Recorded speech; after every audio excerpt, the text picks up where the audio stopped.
This week on The Futurists, Jeff Jarvis. You have to ask a question. Can I be in charge of this technology? Can I be the boss of it? Can I benefit from that? Or is it going to replace me and there's no hope?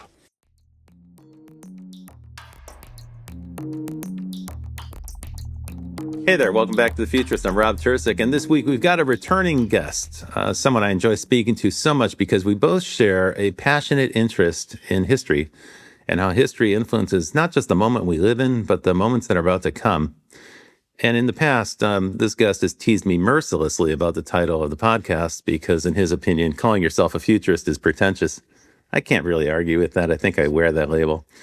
Welcome back to The Futurist, Jeff Jarvis, and thank you for holding your nose and being on a show called The Futurists. Thank you for forgiving me, my friend. I'm super happy to have you back.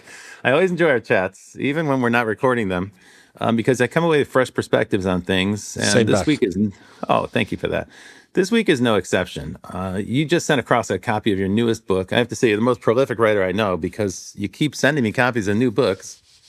And folks who are listening, maybe folks who are watching, this book is called Hot Type. And Jeff just finished it. I think, when's it coming out, Jeff? Hot Type? In August 20th. Okay, so next month it'll be released. It's fantastic. I can't tell you how much I've enjoyed it, and I don't say that in any gratuitous way. I do read the books that when we interview someone on the show, I do read the books. I haven't finished Jeff's book, but that's because it's so much fun to read. I'm taking my time. I'm not racing through it with an artificial deadline. I want to enjoy every word. His descriptions of people, his way to characterize how they were motivated and their concerns, the world that they lived in. He's able to evoke all of that. Now, the funny thing about this, Jeff, is you're writing about, this is going to land so awkwardly on the show.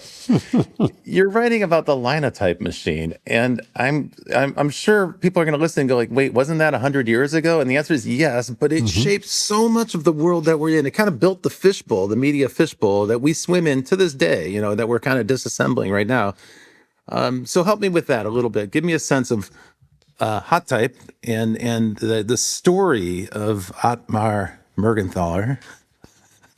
So what fascinates me is mass media. I've devoted my life and career to it. I have regrets as a result, and I try to understand it.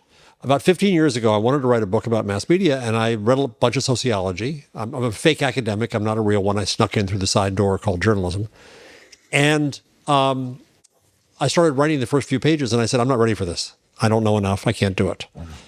And so I had to start studying more history. I read Elizabeth Eisenstein's The Printing Press as an Agent of Change, and I was enthralled. And I followed rabbit hole after rabbit hole after rabbit hole and just loved it.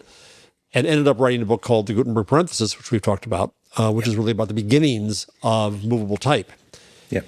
And then I wrote a little book about magazines and their business models. And then this one is about the last machine that was needed to open the door to mass media and full scale of media.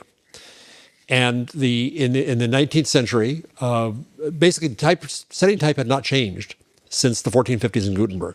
I hold in my hand a piece of type, and it's awe-inspiring to realize that every word in every language that was set in type had to be set one damn letter at a time. It was a slow process. It was laborious. It required knowledge of language to be able to hyphenate and justify.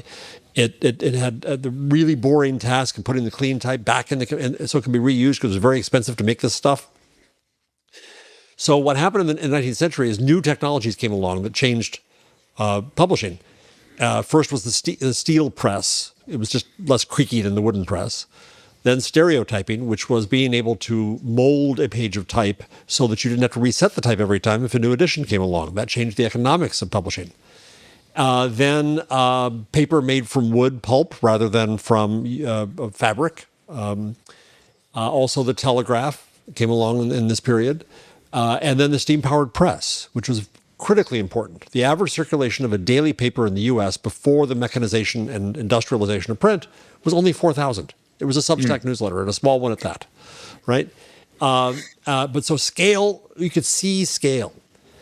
However, there was one thing that stood in the way of that progress, and that was the typesetter setting type one damned letter at a time. And to just set a fat paragraph could take 2 hours. In a New York newspaper, you had a composing room filled with 100 compositors at their desks, standing desks, setting type. It was incredibly expensive. So the world wanted a machine to automate this. We could make a sewing machine. We could make a telephone. Why can't we make a typesetting machine? There were 300 attempts to do that, at least, patented attempts, all failures for various reasons, because they all tried to replicate what they knew. Most of them were printers who tried to replicate the task of making the type or composing the type, or most of them didn't even try to automate hyphenation and justification because that required too much brain power. Mark Twain said that any machine that could do this had to have a brain and think, or else it wouldn't work. Or finally redistributing the type. So this was the one thing that was needed to allow mass media to grow, for the scale of media to grow. I thought I was going to write a biography of Otmar Mergenthaler. He's a German watchmaker who came over, he created the successful machine, but bad for him and bad for me, he died young. So I dug down through all the rabbit holes, and I found all these just great stories that all kind of come together. The typewriter was a necessary precursor to the typesetting machine. One, because we got used to this idea of printing with type and the need for the keyboard. Most of the original typesetting machines used harpsichord keyboards because that's the only keyboard we knew. Also, the guy who inspired the Linotype, one of my favorite stories is a guy named James O'Clefane, who was the fastest, best stenographer in Washington. He served Lincoln's cabinet. And fascinating, what he cared about in life was, as a stenographer, if you think about it, the only way you could record an event was by somebody taking a pen to paper, a quill to paper. And so he always wanted to make that faster. So he tested the first typewriters, and he invested in a competitor to Edison's gramophone, the graphophone, and became a director of the company that would become CBS Records. He inspired the Linotype. So there's a linkage there. So you go through all the failures, you go through everything that Clefane did, you go through Mergenthaler's eureka moments, and then you have the thing that doesn't set type a letter at a time, it sets it a line at a time. And I have in my hand a piece of lead type. And that made all the difference. That made it possible to produce media and content faster and cheaper, and that's what made at first more newspapers, and then they consolidated in corporatization, and it made them fatter, and it made magazines easier to make, and it made books cheaper to make, and it changed media and changed culture as a result. So that's fascinating to me. But what's really interesting to me is, because I care about mass media, and I'm on a show about future, what lessons might we have out of this for the future? And we can talk about that. There's a few there in terms of who succeeded and who failed in this huge change, and what lessons might we have in the story of labor. And then finally, where my whole story ends, I didn't expect this to happen at all, is the fascinating story of the creation of PostScript and everything that came out of that. Great. Well, the book is terrific, and I've, as I said earlier, I've enjoyed every moment of it. But I'm also smiling while we're talking about these things. You covered so many different topics, and each of them I want to unpack, because the way I understood it is that these are each one of these steps in the process of inventing the Linotype machine was an obstacle. There's an obstacle to progress. And the interesting thing about that is people can't see what's on the other side of solving that problem. They know they want to solve it. You're right. There's tremendous demand for it, right? And I was thinking, as you were saying, like, imagine, like, the Lincoln-Douglas debates, there was someone with a quill pen trying to transcribe those with a freaking feather, right, dipped in ink, because that was the fastest that we had, right? We all know about railroads and the change, for thousands of years before the railroad, the fastest way to get around was either a sailboat or a horse. And now suddenly you could go 3 to 10 times faster with a railroad. That was a gigantic change at the same time. But you can imagine how people felt constrained by this notion of, like, transcribing with a pen, a quill pen, the words of someone who could speak much faster. And of course, in those days, the Lincoln-Douglas debates were hours and hours long. So that would be an awful lot of pages to transcribe. Talk about writer's cramp. So the demand was there. But what we couldn't see was what was on the other side. And what's on the other side is a complete reorganization, right? And my thinking these days is find the cheap resource. Whatever the cheap resource is, the entire economy and society are going to reorganize around the cheap resource. And so, the railroad made distance cheap, Distance used to be expensive, but then the railroad made distance relatively cheap, and suddenly you had national markets, and you were able to grow, wheat in one part of the country and ship it across the country, or you could have Sell national cows. brands. Suddenly it was the creation of the brand. Exactly. And as a consequence of that, you need a way to advertise national brands. Hence, there was a need for mass media and so on. And so what the typesetting did, it made written words cheap. And thereby, Jevon's paradox, we consume more. Yes. Which is the paradox, right? You think it makes it cheap, oh, you're going to commoditize. No, that doesn't work like that. It never works like that. Whatever the cheap resource is, we consume more of it. Then there's all sorts of complementary things that arise around that where you can make business, make money, repackaging cheap type into different formats. Okay, that's the magazine business that you've been in your entire career. I bring that up because there's a link to kind of the present and a topic that comes up perennially on this show, is artificial intelligence. And so the question we have to ask is, okay, if the train made distance cheap and typesetting made words on print cheap, what does AI make cheap? And the answer is cognition. It's making cognition cheap. And now that scares a hell of a lot of people because smart people like you and me feel like that's a direct threat to what we do for a living. But I don't think it is. I think there's something else that humans do, which is discernment, judgment, wisdom, the ability to distinguish between good product and bad product, or good output and bad output. So, the machine might commoditize the task of making a PowerPoint presentation, reduce that cost to zero, but it's going to require a human being to discern whether or not that's actually valuable, if it's accurate, and if it's a useful deck, or if it's full of errors. So anyway, that's kind of the big frame here. Is I think there is a parallel. But what I'm really interested in right now is the before and after, because the after is so unexpected, and the scale is always much bigger than anyone can possibly anticipate. We can only anticipate a projection of what we currently are doing, so it's really hard to imagine a gigantic leap in terms of productivity and output. But that's exactly what happened in the age of print. You just characterized it. The part about the typewriter was the part that I really enjoyed. That I have read, and I enjoyed the heck out of it because it never crossed my mind. Like, oh, yes, of course, there was going to be a long, painful period of trial and error. And I remember very clearly because I learned how to type when I was like 14, and typewriters used to get jammed up even then, right? It was a clumsy mechanical machine. But the part I like the best is your anecdote that it was based on the piano, that the piano was an inspiration. Now, I'm a piano player. I have a beautiful grand piano in my house, and I've always admired it as a work of art because it's a wooden machine. It's a really complicated, intricate, beautifully made wooden machine that hasn't changed materially in 200 or 300 years in terms of how it works. But inside, there are these exquisitely balanced hammers. It's very delicate machinery, but all made by hand and all made out of wood. Just metal fastenings, but the rest of it is all wood. The hammers and the felts are felt. And how interesting that was the model they had. Tap a key and then somewhere else, a hammer falls. And Well, it's it going to didn't make an fall. impression. Actually, importantly, it rose. It rose up like a piano. And it hit from underneath. And so the first typewriters, you couldn't read what you were typing, thus the invention gosh. of the typo. And then they had to invent the ribbon, right? So Right. it wasn't a carbon paper. Like a sequence of innovations, what Stephen Johnson calls the adjacent possible, each innovation opening up the path to the next series of innovations, and then cumulatively we get this gigantic change. But that was a long process, the typewriter.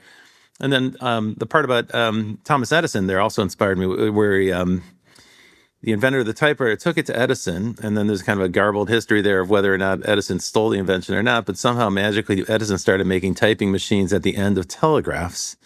And of course, that made a ton of sense because, again, imagine that person sitting in a telegraph office in a railroad station in 1880, hand writing, like whatever Exactly. shorthand they had, as these dots and dashes came across the telegraph wire. So it's funny. And in many cases, what we're talking about is a human transcribing. It's sort of like a biological robot, right? It's like a human is just doing the mechanical task of transcribing information from one format to another in a painful way.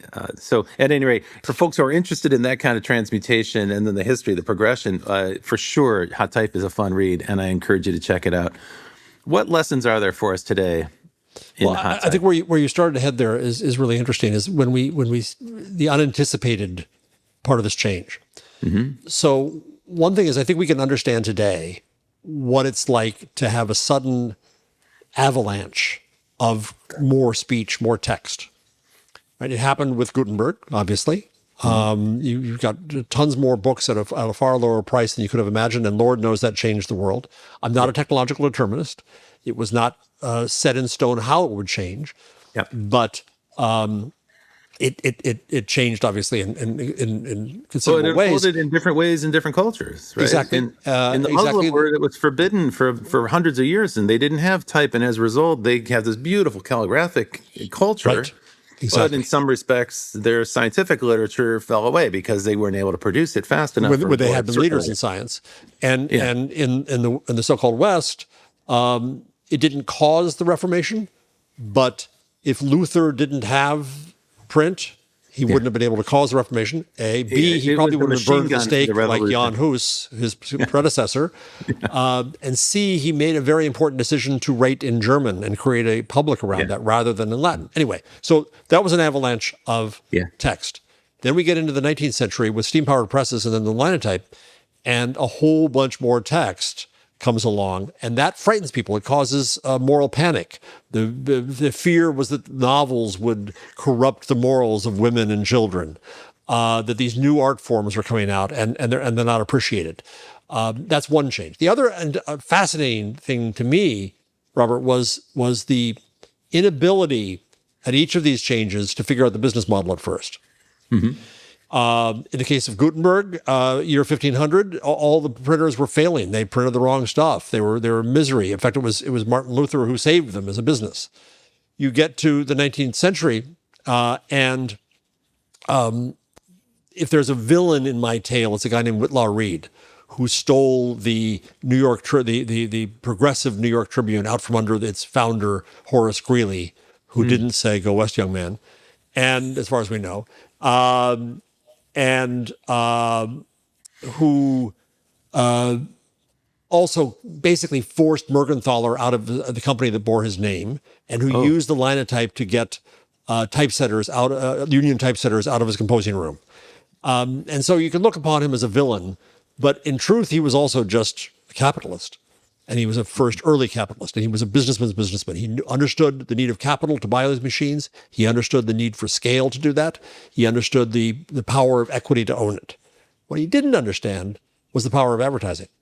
And he gave a speech in, I think it was 1879, before the Linotype, saying newspapers have as many ads and as many pages as they're going to have.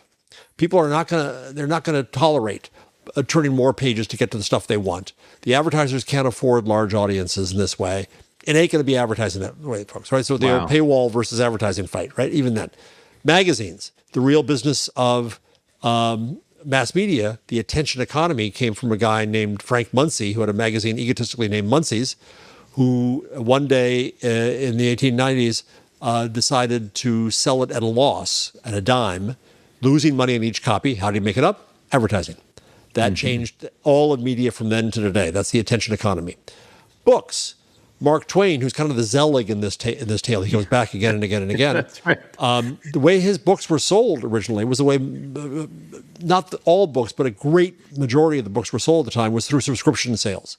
And so you imagine a door-to-door salesperson sticking their foot in the door in Podunk, Iowa, to sell you literature, to sell you culture, and Mark Twain with a little sample of the book, and look at these beautiful illustrations so you can get your own leather cover. And every book was a coffee table book because you bought this expensive thing to show your erudition. And Twain is a major part of the story because he invested in a competitor to the Linotype called the Page. And he lost his fortune and his wife's fortune. And because of that, he decided to become a publisher. And at first it was successful. Then they made terrible decisions. And he went bankrupt. And he had to go on a world tour to make up the money that he'd lost for all of his investors. He paid them all back, and then he ended up life fine. But none of them understood what the business model of mass media would be. It was not self-evident. Yeah. And so I think we get now to AI. There's many lessons for us. One is that we continue to see the future and the analog of the past, so we still think of things as content. We still think of them as pages and publications. We haven't broken out of these models and ways. And I talk to newspaper people, and they think about articles. And I say, no, you got to start thinking about databases. Every menu in town, and who has empanadas today, and different ways to communicate. The town meeting can now be transcribed, and I can make it searchable, and I can make a podcast out of it. And we have to really rethink the forms here. And we have to rethink this idea of publishing and content being a one-way street. The internet does that for us. Come AI, now, and I just had this discussion with somebody I really admire in my field right before coming on. I think that AI can stretch our definition of literacy. In that, you and I are writers, and we're not. It's not. We like to complain about it. We like to say, "Oh, you don't know how hard it is to write. Oh, it's tough. It's you see, face the blank page or screen. And it's hard." But the truth is, we like it. We do it. We know how to do it. A lot of people are intimidated by writing. Or by illustration. I can't draw with a crap, and I'm embarrassed to sit before you with your wonderful art there. I can't make video, and you know how to do that, right? So there are various literacies that we have. And AI potentially, I think, can help people express themselves better the way they want to. At a minimum, it's going to bring a floor, right? You figure 8 billion people on the planet, and half of them are below average in terms of self-expression. Well, those folks could benefit from AI, and it'll raise the floor, right? It might not. There's caution there. There's a ceiling, right? If you're talented, you're going to be able. There's no ceiling. There's no limit. But the basic minimum skill set is going to go up. I think that's pretty good, given the volume of emails and texts that are being sent around the world. Why not use AI to make them better? Yeah, and so I think it takes away some of the drudgery stuff that we do, and so on and so forth. So what do we do about that? How do we see our culture in that moment? And then we have fear about the business model. Well, again, look back. People come to me all the time online and say, "Well, how are we going to support the journalism that was?" I don't care. I don't want to support what was. Well, the answer might be we don't. And the answer might be that goes away, right? That thing goes away. It's a funny thing. Someone has said this phrase. I wish I knew. Couldn't put my finger on it. The future doesn't fit in the containers of the past, but it's so appropriate to what you're describing now. And you're right. We've been habituated because we are the goldfish that swim in this particular, fishbowl. The mass media environment that we're raised in, we can't perceive past the objects that we were raised to understand. How you get information is a magazine, a newspaper, a book, and online. Basically, they're just replicas of that. They're containers that echo those containers of the past. But what you're describing now is something that's not fixed. It's infinite and growing. There's a couple data points to support what you're saying. So the first one is the sales of nonfiction business books are down by 30% or more, and no one's basically buyers are going on strike. Why? Because they can talk to ChatGPT and get career advice, and they turn ChatGPT into a kind of coach or advisor or consultant that guides them. Well, that's better. First of all, it's tailored to you, so that makes it much more valuable, and it's instant. Also, it's free. So, why would I go buy a book? So Tim Ferriss, who wrote the 4-Hour Workweek, said it's over. That category of book is finished. It's dead and done. And he, like you, said you have to shift to databases. Yeah, there's another recent data point to support that as well. So there's a website called The Numbers, and it is a database. It's the numbers box office of weekend. So what happened with the box office for movies every weekend, and that is what everybody refers to as kind of like the benchmark, the gold standard for information about what's happening in the movie business. Well, these prediction markets like Kalshi have now got automated systems that ping the numbers constantly to get real-time data. And what they're trying to do, apparently, is get ahead of it so they can get the numbers a little bit in advance, because, of course, that would confer a massive advantage if you're placing a bet on a movie's opening weekend on a prediction market. If you got a little inside information, you could make a huge killing on that, right? And so they've broken the numbers. They've broken this website because the people are using bots to kind of try to get into the workflow and so on. And I'm not saying that's good or bad. It's kind of a consequence of this turmoil that we're in right now. But the point we're making is, and I think we're sharing this, is when you commit an idea to print, it's fixed, right? That's how copyright works. That's the definition of a copyrightable idea. It's fixed in a medium. And what you're describing now is with AI, ideas will no longer be fixed. They'll be fluid. They'll be living. They'll be responsive. They'll be something you can interact with, you can share, you can add to, you can maybe take away from. That's a complicated idea that we haven't really fully got our heads wrapped around yet. I don't, you don't, nobody listening to this show does yet, but that's clearly what's happening. You can see evidence of it every day. Surely the business models are going to change, and that's scary because no one knows what the next business model is going to be. The only thing I can say is, man, that is a much more valuable resource than a book.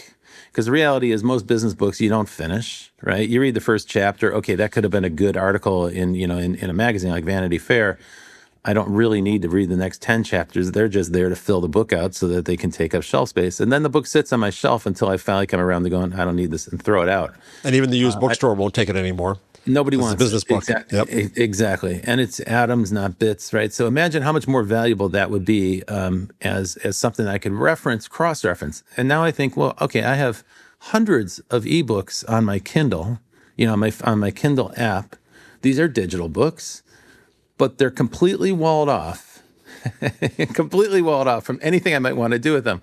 I can't reference them. I can't scan them. I can't index them. They're just these kind of dumb digital objects on my phone, and I can't use them in any way in my work. So effectively, they're just digital replicas of the stuff that's just sitting on my shelf that I don't consult either.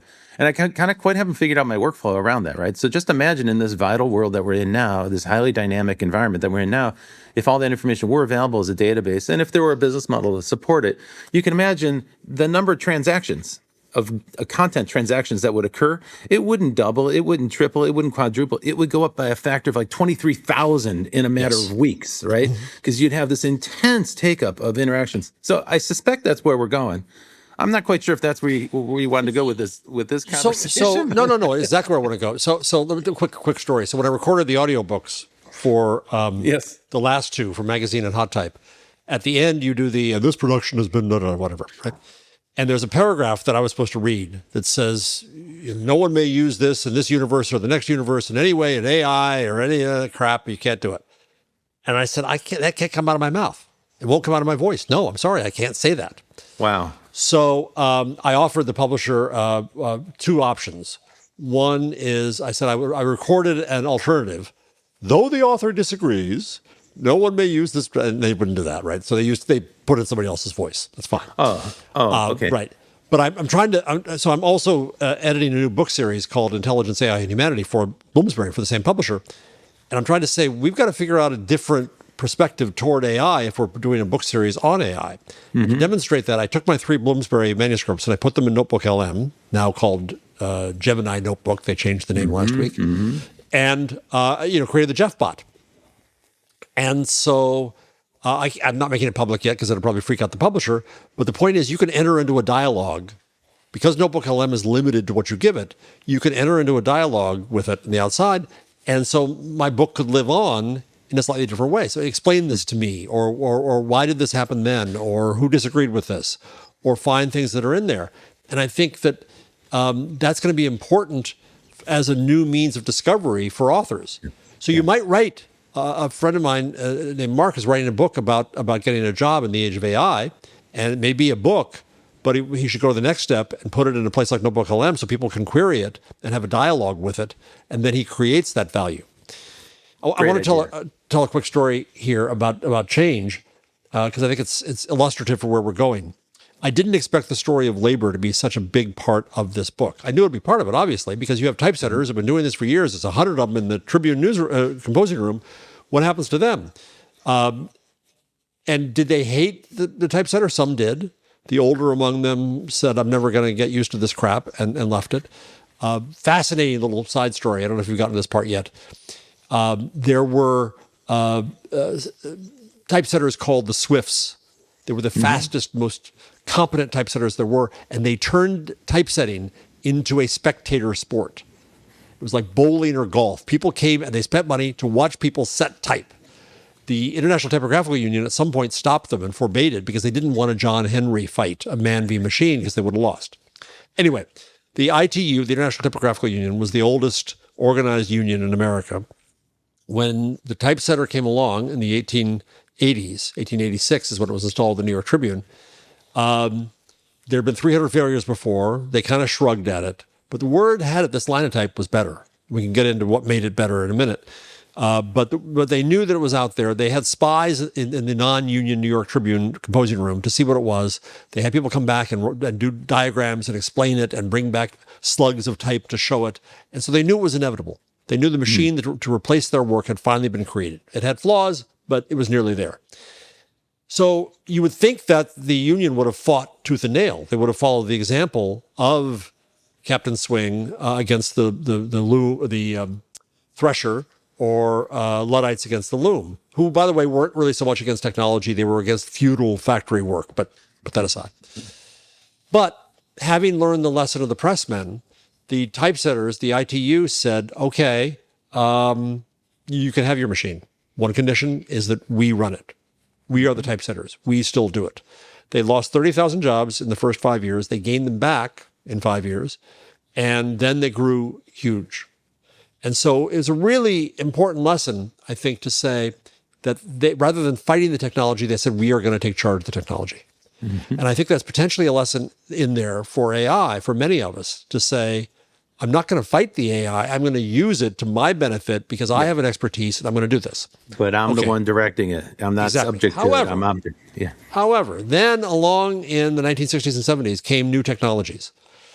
One, believe it or not, was the punch tape that was used for telegraphs and teletypes and such.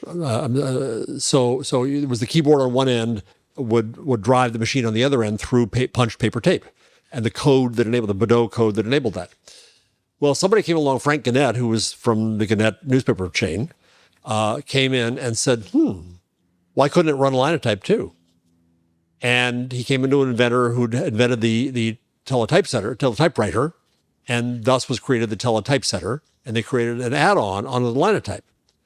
And if you had things like stock tables or sports scores, it could run through because it knew how to set the type.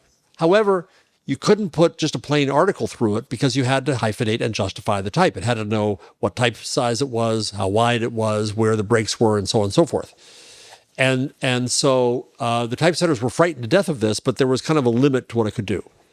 Then came the computer, the RCA 301, which was able to take in a paper tape of a plain article, just plain text, and hyphenate and justify it, having been set to the right type and the right column width. And then that could run the Linotype, and you could have one typesetter running 3 machines at once. This freaked the typesetters, and they saw that attrition was coming. And because they were so powerful, Big Six it was called in New York, the local, because it was so powerful, they insisted that there would be no attrition, and they wanted savings to come to them to retrain people. However, with no attrition, there was no savings.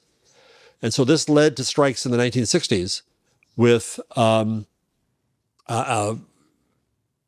6 of 9 newspapers dying. Because now not only was paper tape driving Linotypes, it was also driving a new technology called cold type, which rather than molding type in lead, the materiality was gone, and now letters were made by shining light through clear letters on a black background onto photographic film or paper. And it was developed, and you had type, and you'd cut it up and you put it out there. And so the typesetters fought this. It led to the strike. It led to killing 6 of 9 newspapers in New York City. Wow. After that strike, Bert Powers, who was the head of the union at Big Six in New York, saw the RCA 301 operating. And he said, oh, hell, 3 of these machines could set all the type in New York. Yeah. And he realized then that they were doomed. And so he changed his union strategy, too late for those 6 newspapers, to say, I know this stuff is coming in. It's inevitable. We're out of jobs. And so now I want lifetime job guarantees. And the last typesetter who was covered by that lifetime job guarantee retired from the New York Times in, I think, 2012. And the union died, and the composing rooms died. They died next because PostScript was invented. And PostScript was a way to describe a letter or an image in a way that would be the same on your screen, on a piece of paper, wherever you did Basically, it in a PDF. Mathematical representation of an image of a letter. Exactly. So Bezier it could curves. scale up and down, and it would stay, all the curves would stay precise.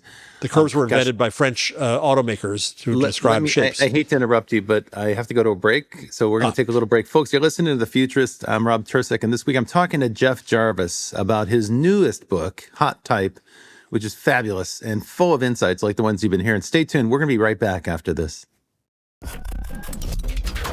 Hey, welcome back to The Futurist. I'm Rob Tercek, and this week I'm talking to my friend Jeff Jarvis about his new book, Hot Type, and we're going to pick it up right where we left off before the break.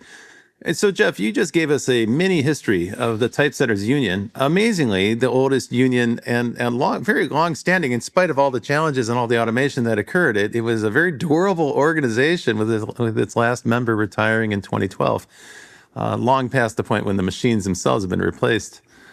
What can we take away from that story for today as we cross this threshold into the age of AI? I think it depends upon the technology and the moment, but you have to ask a question. Can I be in charge of this technology? Can I be the boss of it? Can I benefit from that? Or is it going to replace me and there's no hope? So either I learn how to take charge of it or I better learn something new.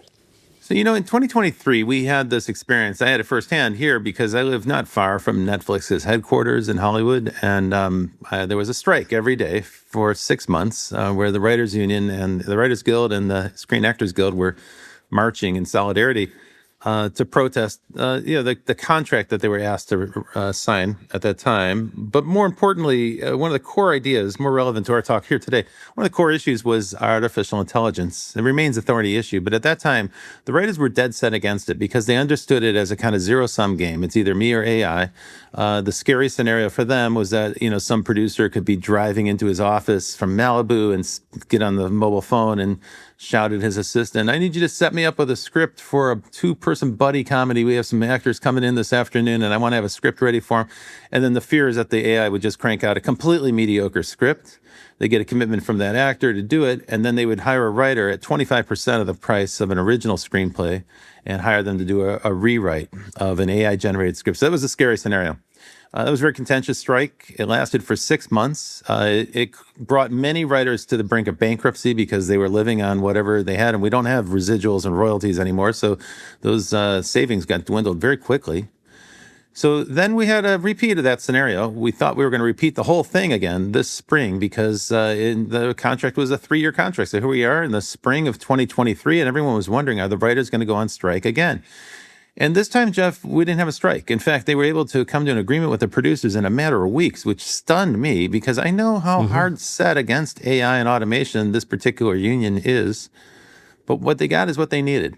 They got to be in charge, to your point. They're the ones that get to use the AI if they wish. And what's happened in the meantime since 2023 and 2026 is that most writers took a good hard look at ChatGPT eventually. They overcame their aversion, took a look at it and realized it's not that great. It's kind of a mid technology. If you're a good writer, it's okay. It can be helpful. It can speed up some cycles. It might be able to do research. It might be kind of an unreliable but clever assistant. But what it isn't going to do is supplant a good writer. And so now they feel more confident saying, okay, yeah, we'll accept AI, but on our terms. It's exactly what you just said about the typesetters. It seems so similar to me that we're repeating the process. This illustrates one of the key points, one of the reasons I love talking to you. Most futurists don't spend enough time thinking about history because we keep learning the same lessons again and again and again. And the world has a habit of giving us the same lesson until we get it right. And here we are going through another major technology shift. And we all tell us, the conceit of the permanent present is that what we're experiencing is unique and this moment has never been experienced by humanity before. It's just not true.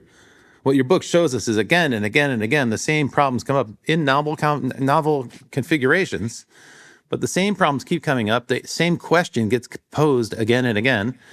And it's up to us to come up with a better, more durable answer. So I think there's a great deal for people who are concerned about AI and the future of jobs. There's a great deal of value in reading Hot Type because you'll see that this is not a novel set of problems that we're confronted with. You'll see the parallels as clearly as Jeff and I do. And I'm not even halfway through the book yet. And I'm telling you that there's a lot of takeaway value in the part that I've read. Well, there you go. There's other funny stories. So there's also the business of making pieces of type, which you think would have gone away with a typesetter. Fascinating, quick little hits there. So what made the Linotype different, what made it successful, is that Otmar Mergenthaler was not a printer. He didn't have ink in his veins. He was a watchmaker from Germany. He knew nothing about it. James Clephane came to him with a machine that he thought was going to work at one model. Mergenthaler worked in a company in Washington that made models and for inventors who had to have models of their patents, among other things. And so he came to this shop, and Mergenthaler fixed that effort, but said, "This isn't going to work. This is not going to do it." And they went through two more models. They went through more failures, which you have to go through. But then he had true eureka moments, which are rare, but he really had them. And he realized that what he should do was eliminate all 4 pieces of setting type: founding the type, composing the type, hyphenating and justifying the type, and redistributing the type back. So he decided he was going to mold type a letter at a time. And he created a matrix. And the matrix is a mold, a die, and each one for each letter. And when you hit a keyboard, a letter on the keyboard, and Linotypes still exist in many printing museums. There's one in California. There's one in Massachusetts. I recommend going to see it. You hit the letter, down comes the mold, the next mold, the next mold, the next mold. It all is cramped together. It's moved over to another part of the machine, and it's spritzed through with lead. Out comes a line of type, the same formula of lead that was used, we think, since Gutenberg. And then another line. And then the matrices go back to the top of the machine, and each has a unique code in its keys, little teeth in what looks like a mechanical Pac-Man. And when it hits the right pattern, it falls back into the right place. And it recirculates those molds. And that's what Mergenthaler made possible because of these eurekas, because of this moment. And nobody else had thought of that before. So I think that's another lesson for the future. That's why it's called hot type, because you're literally casting lead, like hot melted lead, into a form. But somehow those forms can be reused, which is actually kind of a remarkable achievement. Yeah. It's funny how it all goes back to Gutenberg, because that's one of his principal inventions, right? He came up with the alloy, the unique combination. We think he did. We can't be lead sure. And antimony and tin to make casting type possible. And what you're also reminding me of is the Marshall McLuhan take on Gutenberg, which is that it's the invention of the assembly line, the original division of labor. And so instead of one scribe at a desk, writing with a quill pen, trying to write out words one letter at a time, you had a typesetter, and you had somebody who was printing pages, and somebody else who was casting type. Those were different jobs. So you had division of labor, even in 1450. Kind of extraordinary. We can't get away from this stuff. It shows you how I guess it shows you how durable a good idea is when we come up with one. We just find new ways to apply that idea. So what happened? There were the foundries, the people that made the type, and they knew that they were doomed because these machines would come along. So they merged all the foundries in America into one company and moved all of it into Jersey City and closed all the other foundries and just came out with one. And there was still a business for this because people like you in the ad business wanted a special, big, fancy font. You weren't going to get it on a Linotype. You still got it from a foundry. And so believe it or not, the foundries lived on and on and on. Mergenthaler had a problem. To try to create each one of these little tiny molds, you had to create a patrix, a punch in the letter, and then punch it into the mold. Those were extremely expensive, rare. There were very few people who knew how to make them. It was going to be wildly expensive. It was going to make the machine economically unviable. But the guy who worked at one of the foundries wanted to create a machine so that he could make type more efficiently. And he did that, and he thus saved the Linotype and doomed his own industry. Now, his own industry continued for decades, and he wasn't bitter about it. He said, I contributed to the world. It's a good thing. And so it was a fascinating little moment. And so that industry finally died a horrible, horrible death in New Jersey. There's a great scene of the last auction of the last crap, and these are beautiful molds for our favorite letters for Century, which is for the Century magazine by one of the most famous type designers, and there were junk men there bidding for this stuff to just melt it down. Oh, brother, that's right? sad. Wow. And so, as you can see me, I'm holding up a matrix here. Yes. And it's brass. And I saw these on eBay, and somebody was selling a whole font of these, and he didn't know what it was. He had no idea what it was. And so I bought it just to preserve it because he was going to melt it down. Wow. Because that was more valuable than history. Right. The brass itself is more valuable than all the craftsmanship incorporated into that.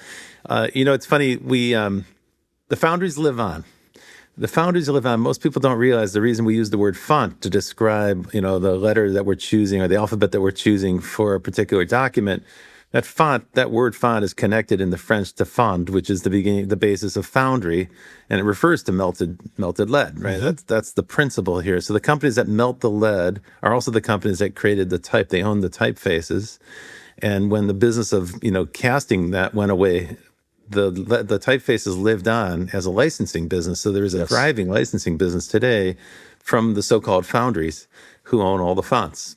But that terminology is from 100 years ago. Right. So Monotype, which sells most of those today, Monotype was a competitive machine to the Linotype. It made letters letter at a time rather than a line at a time, and it's used. That machine is still used today for people who want to do letterpress printing. It makes the letters for them still, but Monotype is now the licensor for most of the fonts that you want to use. It bought Linotype as part of Monotype, and that's where you get these now. But those were digitized and they were created for online to still be able to use. So let me make a leap to another idea that's a little bit analogous to what we're describing. So much of what we talked about in this conversation is about the centrality of type to conveying ideas to people, and how that was a great leap over script, but then typesetting itself became its own bottleneck, and so that process got mechanized and eventually automated and eventually turned into software. And so now we can do that very quickly, so quickly that as we tap out text on our phone, we don't really realize that there's 500 years of history behind that process. And that's still quite efficient for most things. You know, if you're texting mom to tell her you're going to be home late for dinner or something, it works just fine. But we've also shifted since the advent of mobile video to a different kind of media consumption, which is audiovisual. And you mentioned earlier, people have literacies, and that some people are more literate with audiovisual. Certainly more people like to consume it. This baffles me because I find it faster to read than to watch somebody's YouTube video, but most people disagree. Like, they would rather watch the video. Maybe that's because it's easier for them to deal with. It's like having a conversation. And I'm thinking one of the consequences of AI is that we're going to start to build digital representations of ourselves. So it's not just my words, my text that I could train Notebook LM on or Gemini Notebook, train that on. That's a great idea for anyone who has a body of literature. They should do that. It's a smart idea. But there's more. You can actually create a virtual Jeff and have a conversation like this. As creepy as that sounds, I think that's almost inevitable, right? So that we can engage with it. My friend Bay Raid, who's been on the show, he's an artist, and he has a very different approach to AI than most artists that I know. He's very positive about AI. He's very enthusiastic. He is very embracing of the fact that it's been trained on all the literature and all the works of humanity. He thinks that's great. He doesn't think that's a bad thing. He doesn't consider it theft. He's like, now I can finally have a conversation with the ancients. I can finally have a discussion. I can engage with the wisdom of the ancients, and I can go as deep as I wish. And if I direct it properly, I could even turn the clock back to 1900 and have a conversation with the intelligence at that time and nothing beyond that. So there's no artifact or an anachronism in that conversation.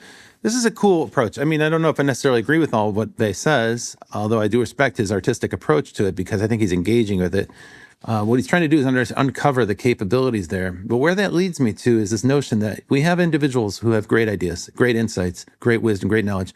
One of the ways to convey that at large scale to large numbers of people is to encode it into this artifact, a book, a fixed medium. And then you can sell a bunch of copies. Okay, today people want to watch video, fine. So now people have to develop the skill of being a TikTok influencer or a YouTube video person, fine. So we shifted it from type to audio visual. But ultimately, I think where we're both heading in this conversation is this idea that you can actually train an intelligence on your corpus. And it can be trained on your voice, and it can be trained in your likeness and your expressions. Maybe not today, but soon, right? Soon. I think it's foreseeable that that's going to be quite a lifelike likeness. And I say it's creepy because there is an element of generative AI video that they call the uncanny valley, where it's too close to reality, but it's not quite there. So it's like vaguely disturbing. And the human eye is extremely well developed. It's very well evolved to detect those shortfalls, those glitches. And it's kind of repulsive to us as a result. So they call that the uncanny valley. So what I'm saying right now sounds preposterous if you're stuck in the uncanny valley. But if you share my conviction that we're going to get past that, there's literally thousands of AI engineers right now working on solving that problem. And I mean, sometime soon, years, not decades, you're going to be able to make lifelike representations, synthetic representations of real people, living or dead. All right, I want you to react to that. As a magazine person, as a copy editor, as a historian, is that an extension of what we've been doing? Is that the kind of the next phase of what we're doing, or is that a reversal? So let me do with one example stupid and then one example smart. The stupid example is that Elon Musk has been going on in his racist rant against the Odyssey, saying it's not historically accurate because a black woman is Helen of Troy, as if you have historically accurate versions of gods. Yes, and so it's called mythology. It's a historically accurate version. He's vowing to use Grok, which I won't do, to make a historically accurate version of the Odyssey. And the first 3 minutes are up online, and it's utter crap. It's utter stupidity. Our human eye, to both the visual and also the dialogue, is ridiculous. It's stupid. So human value still matters. But I also think it's not just about making a representation of one person. I think there's representations of corpora of knowledge and of time that can be useful in ways. I just went through, my wife had a doctor's appointment and we had some questions about it. We went on a Gemini and asked it, and it gave us all kinds of background information. It was really valuable. Samir Arora, I don't know if you ever knew Samir when he was at GLAM and AOL, he's working on a new database for doctors. So my wife went to the doctor and she prompted the doctor. She didn't want to show her the documents because they'll get insulted. She prompted her with a few words from it. It could be this, it could be that. And doctors turned to something that was their equivalent of Gemini and almost read back to her the same material. So there was a useful corpora of data, which a doctor is still judging, the human being is still judging, but it brought the information more quickly. Kevin Kelly wrote an essay last week called Latent Space as a New Medium. I'm not sure I fully get it. That's the case with Kevin Kelly sometimes. But he's talking about how you take this entirety of all of our text and it's now compressed. The machine doesn't remember it. It compresses it as tokens and vectors among those tokens and the relationships of those, right? So I was asking Leo Laporte, who you met when you were on our Intelligent Machines podcast, I think there's the opportunity for me now I love props, right? I have in my hand a prop, a piece of type, a line of type. What comes next is the first amplifier, a triode tube. I love these props as educational things. So it occurred to me, I could take the condensation of all known human text that's used to train a model, and I could put it in my hand. I could hold it, right? It's just terabytes. It's just a database, right? That's all it is. My point finally is that I think that I want to be able to query that in other ways too. What does that tell us about history? What does that tell us about our collected cliches? What does it tell us about what's missing? What obviously diversity is greatly missing in that. How can we interrogate our own past in a new way? Because we can hold that compressed latent space, as Kevin calls it, in our hand. That has all kinds of. I'm not a real scholar again. I'm a faker. I got in through the side door. I'm not. I'm learning how to do footnotes late in life. But for the real scholars out there, I think there's tremendous new opportunities to study culture and history and fields within it in new ways that simply were not possible before. I think that's right. It's solving medical problems, it's solving math problems, but there's all kinds of other things we haven't even yet imagined.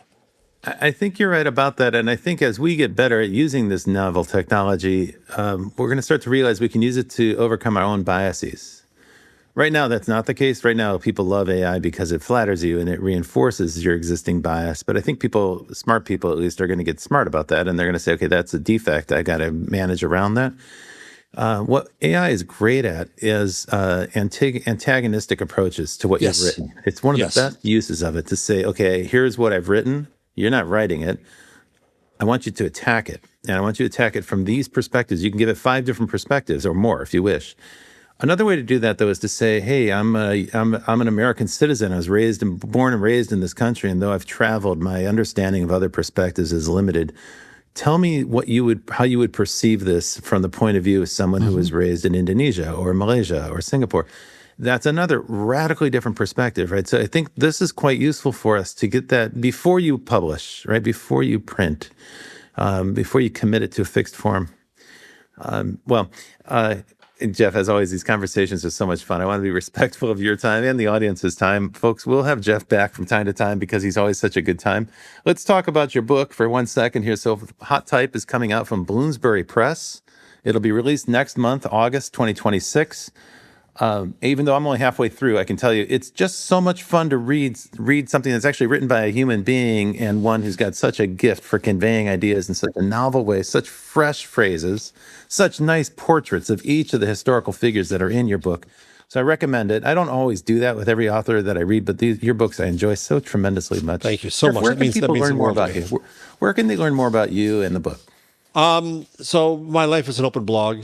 If you go to buzzmachine.com or me at Medium, you'll see more than you want to know about me. Buzzmachine.com. Buzzmachine.com is my blog, yes. And so next I'm working on a book that I haven't started writing yet on the arc of mass media. So Oh, wow. it kind of brings it back to that book I wanted to write 15 years ago, and I hope I'm ready now to try to tackle it. Oh, And very, one very one cool. last point, I did this with Rob before we got on. If you do, God bless you, buy the book or pick it up in a bookstore or a library. It's kind of hidden. Go to the very last page. So the very, very last page is what's called a colophon. Since the days of scribes, people would say this book was written by, and so It this looks like this if you're on YouTube. so that's a colophon, but you're going to notice the type looks different. That's because I set this on a Linotype with the help of the Museum of Printing in Haverhill, Mass., which is a wonderful place with a great library. They've been very helpful. And so if you ever are in Boston, go up to Haverhill on a Saturday and go see it. There's a printing museum in Southern California. Go there and see a Linotype working. It's a hoot of a machine. It's this Rube Goldberg thing. And now we think a machine is a thing that's in a gray box that hums at us, right? These were machines. This was algorithms in steel. This is something that Ottmar Mergenthaler thought through that stayed essentially the same for 70 years, that he anticipated every action it would need to make and automated that and aided it. And it's just wonderful to see this tribute to a mechanical world before we get into the digital world that we have now. And so durable, right? These Yes. machines were made in a different time when machines were built to last. Folks, I realized I made a blunder in the beginning. I did not properly introduce Jeff. And he's been very humble to say that he's not a proper academic. But let me read your title just because I love reading this academic title. Jeff Jarvis is the Emeritus Leonard Toe Professor of Journalism and Innovation at the City University of New York's Craig Newmark Graduate School of Journalism. He's also a visiting professor at Stony Brook University and a fellow at Montclair State University Center for Cooperative Media. That is a mouthful. But he also is a founder of magazine Entertainment Weekly, which was at one point a super influential publication. Yeah, rest in peace. He's a TV critic for TV Guide and People, Sunday editor of the New York Daily News, and a media columnist for The Guardian. So Jeff has a long, storied history in publications, news publications and magazines in particular. He's written elegantly about the magazine as a medium. Always a pleasure to have you on the show. Thank you so Thank you, very kindly Rob. for joining us again, and good luck with the book launch. And folks who are listening, it's always a pleasure for us to bring these speakers to you, and we'll see you again in the future.